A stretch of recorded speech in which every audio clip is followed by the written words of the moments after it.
This is Carmel Pratt from Reimagine Buildings. You're watching Massive Passive.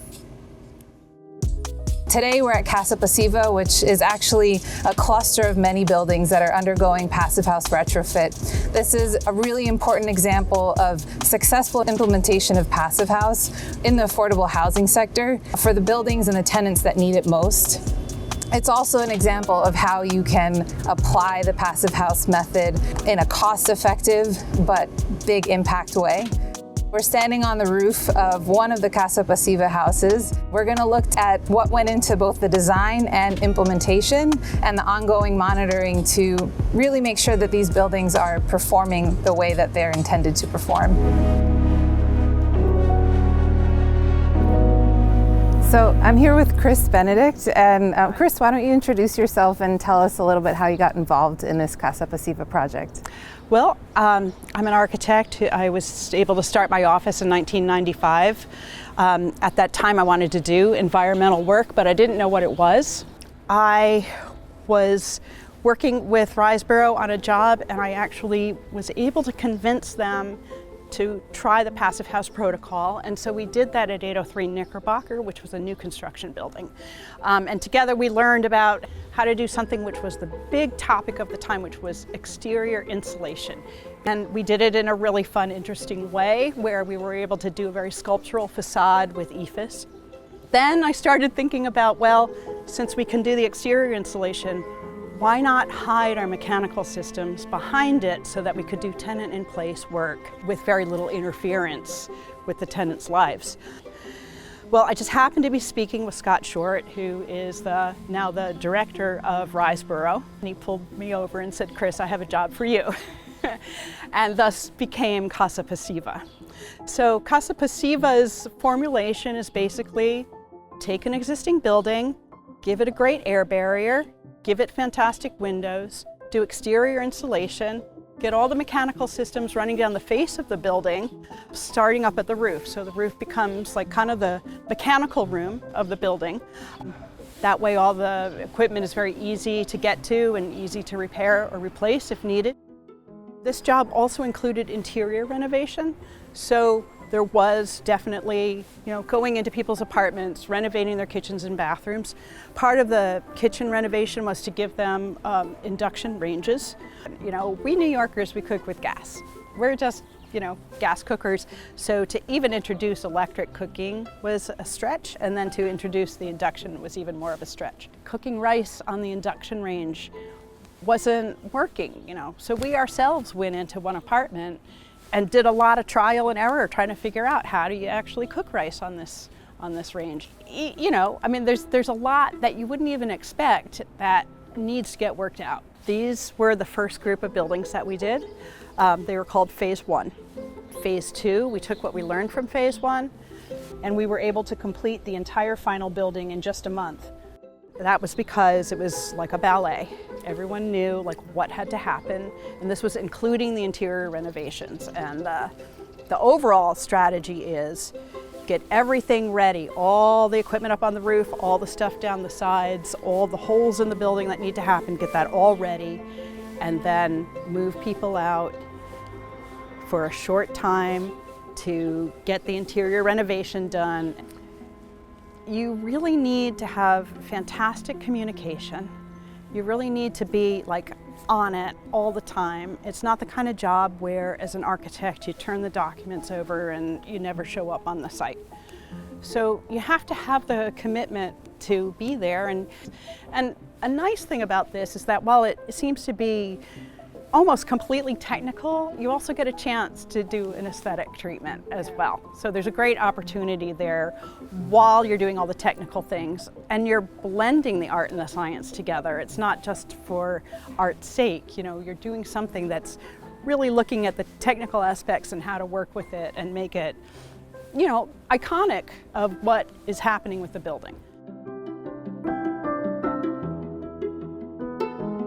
My name is Sabrina Rocha, and I work with Chris Benedict Architecture. I came in and did a lot of the quality control on the facades and kind of executing the air barrier and the ventilation and making sure that all of that works on the outside of these buildings, because that's how we got it in. And can you talk about the difference between the facade on this side of the building versus the other side of the building, and what's actually happening behind these, you called them icicles, the formation on the facade, and how they came about? I really think this building is a great illustration of what's going on in the project, because where these kind of Tetris icicles are coming down is where we actually have ventilation ductwork, fresh air that's going into the living rooms and into the bedrooms. And so the ducts are coming down and the first floor is penetrating, and then the second, and so they get smaller as they go down because there's fewer ducts. And you know, the icicles let us put the insulation, extra insulation on the ducts, but you know, do the minimum of what we needed for Passive House elsewhere on the building. So we were really able to be efficient with our materials.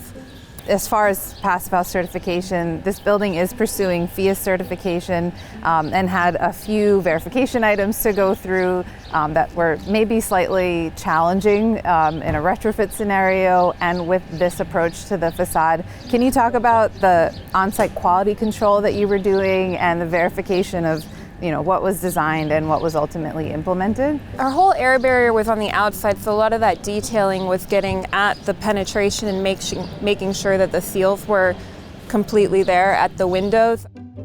And then also like when we were trading out the windows, and then for the ducts, and then we had one hole where the new electrical came in for the air conditioning, for the air handler units.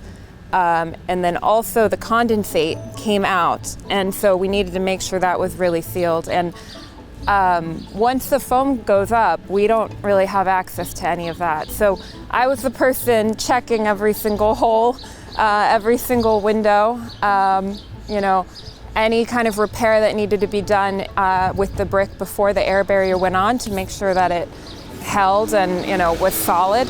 This building does actually have solar, or will? It will. Yeah, it will. And so that got added in a little bit later, and the conduit is pretty big and fat. It got added right in between the two buildings, one for each building, and so we were able to integrate that in with the design by pulling the foam out a little bit. And that's what was really great about all of these, is the way the design was flexible for any kind of changes that we had to do based on the field conditions.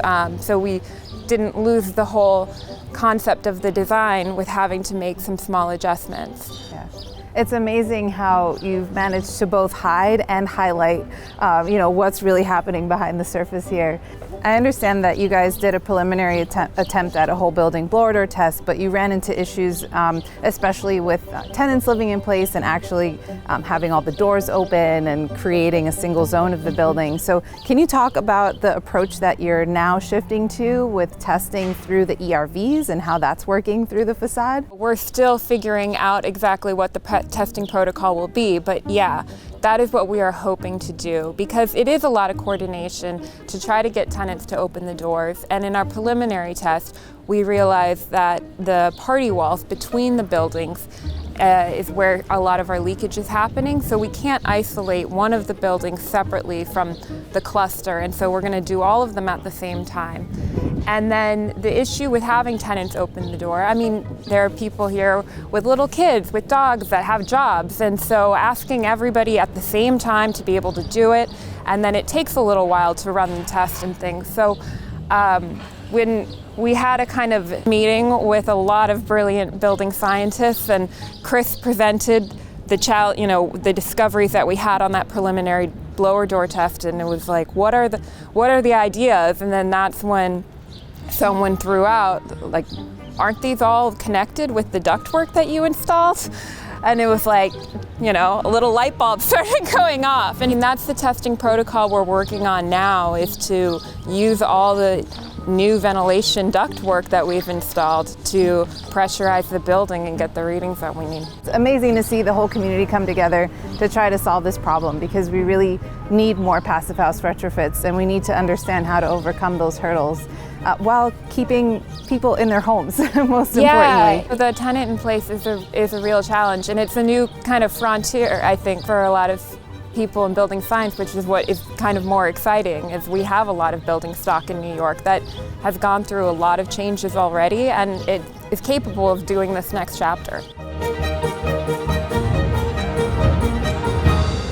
Can you talk about what the secret sauce is in coordinating so much work in such a little time, with tenants living in place, with multiple subcontractors to coordinate, and design teams and owner? Get the tenants to feel comfortable with you. You have to remember some tenants have been in space for 20 plus years, so they're packing up their entire apartment, and just assuring them that when they come back, it's going to be better than when they left. We secured all of the material. We had everything. That's one of the main things. You have to have everything in place in order for it to work well. So make sure you've procured everything. Correct. And have everything ready to go. Yes. Because you're moving people in and out, and Yes. you want to do that as quickly as possible. Correct. And so can you talk a little bit about the facade works, while working with EIFS, if that was a challenge in and of itself, and working with the colors? Working with the colors. That was the challenging part. I called it a sunset, but Sabrina called it an ombre. But we pinpointed a method that worked for us so we could achieve the look that she wanted. It took 3 guys to kind of blend the colors. That's all I'm gonna say, because that is our method that we worked hard for to achieve. Yeah. Yeah. That's the secret sauce you're not willing That's to give right. up. No, not willing to give that one up. But it sounds like even through that challenge, you guys were able to maintain an amazing relationship. Yes. You didn't see this off camera, but contractor and architect hugging when they see each other. Yeah. Describe the relationship, the working relationship between architect, between the owner, Riseborough. It was an awesome relationship, actually. Once we all parties got to know each other and how each one worked, the communication was there. I could call on them at any time, and they would help me and talk me through certain things that maybe I didn't understand or I didn't see on the drawing. So it was beneficial to me.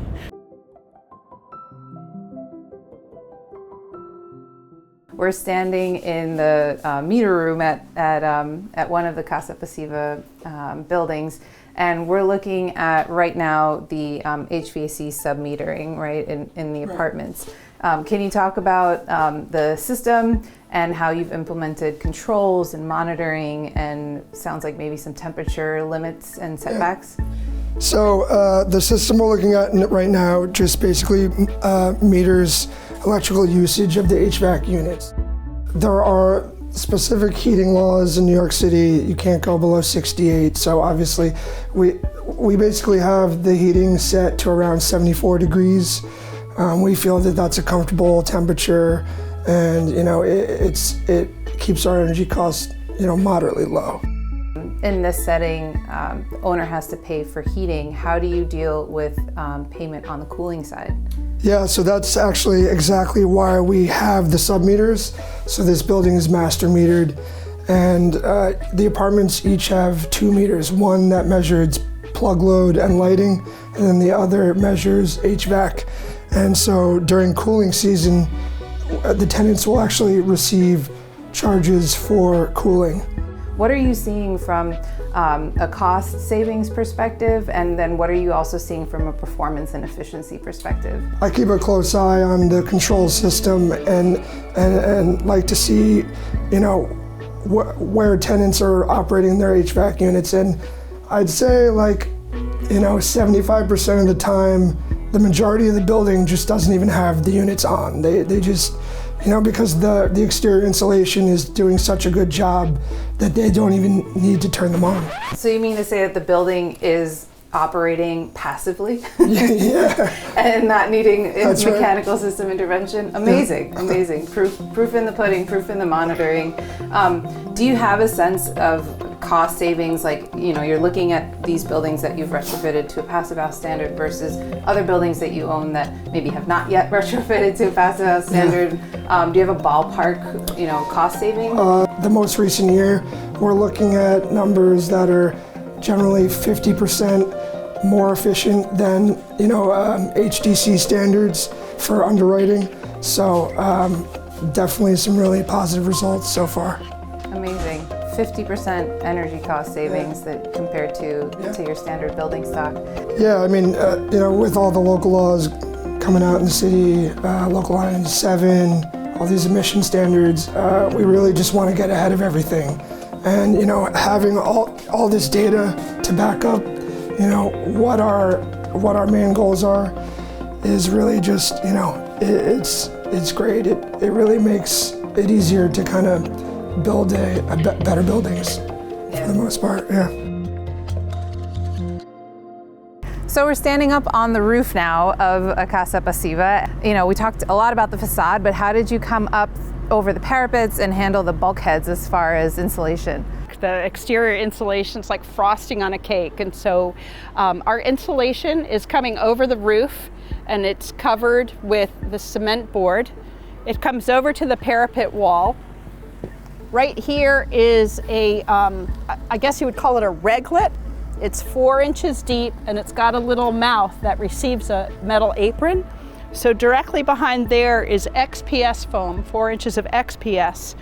And then above it comes the EPS foam with the EIFS system for the rest of the parapet. So we have insulation just coming from the bulkhead, across the roof, and then up the parapet and back down, and we've completely frosted the cake.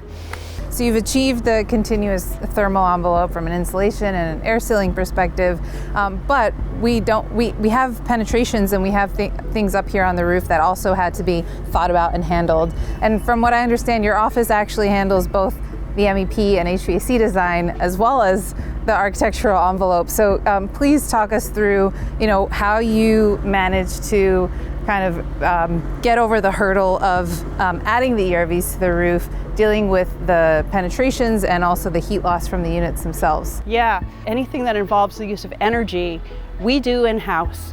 And then things like sprinkler and the plumbing drainage and stuff like that, we put out to an engineer. So we had enough knowledge to know how to approach this. So I'll take you over to an ERV here, and this was really probably the most challenging piece of our job here.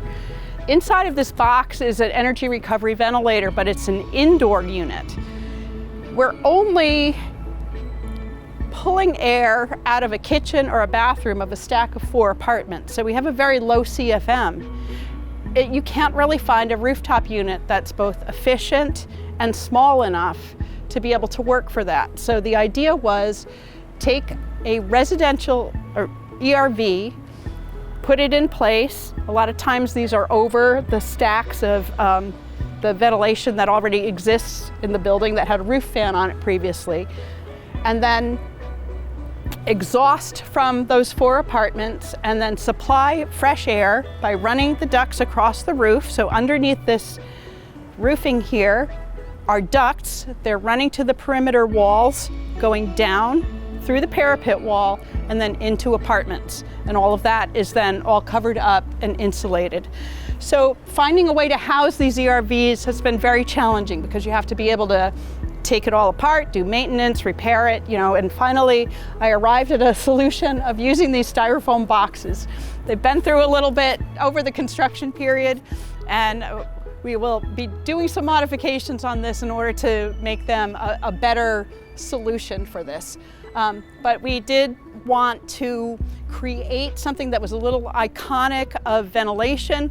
Instead of a photographer or a filmmaker coming to a building and saying, hey, where's your solar panel and green roof, which are like the last things that we really want to do for energy efficiency, they can take a picture of like these funny looking dinosaur Loch Ness monster robot type things and hopefully have some kind of photo opportunity with something that's normally not even discussed.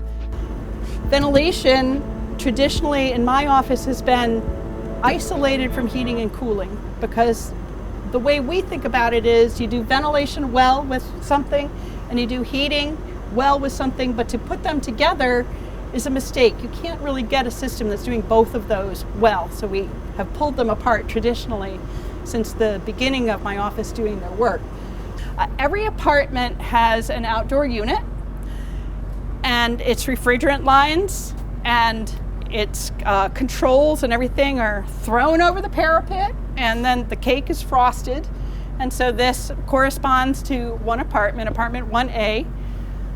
And as Josh had said, in the SATEC control, we can monitor as soon as heating season ends. They start to get a bill for their air conditioning use, but Riseborough pays for the heating part of the bill for running this unit. Today, I don't think any of these units are running. I don't hear anything. We've been up here even on very cold days, and we're seeing very few of them running. And most of the people have these set on a thermostat with their remote control inside of their apartment. It is really important to make these buildings look as good as they can possibly look. And we, as architects, love the opportunity to take something and transform it. So it's a huge challenge for us that we really love. But to create buildings that become iconic and are yet affordable is just such a fantastic and satisfying goal for us.